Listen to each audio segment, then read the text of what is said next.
પરમેશ્વર અથવા ભગવાનના ભક્તની સેવા ચાકરી મળે, ભગવાન કે ભગવાનના ભક્તની, ત્યારે પોતાનું મોટું ભાગ્ય માનીને સેવા કરવી.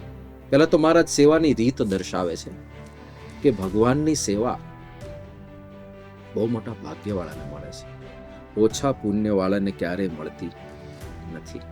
એ કૃપા કરીને આપણને સેવા આપે છે. આ બહુ સમજવા જેવો કોન્સેપ્ટ છે.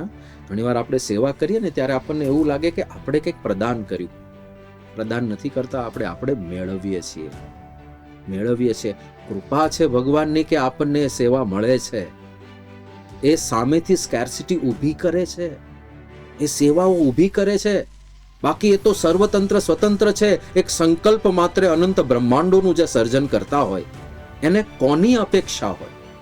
અને કેટલા બધા પ્રસંગો છે આના. તો ગરડાની અંદર જ્યારે મંદિર બનતું હતું, દાદા ખાચરને ઘણી વખત ચિંતા થઈ જતી કે પૈસાની કમી છે, તંગી છે, અને એમાં આ મંદિર ક્યારે પૂરું થશે.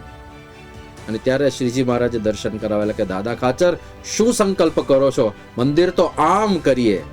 અને એ વખતે સોનાના શિખરો વાળું અદ્ભુત મંદિર દાદા ખાચરને દેખાયું હતું. તો ભૂમિમાંથી મંદિર કાઢે એમ છે.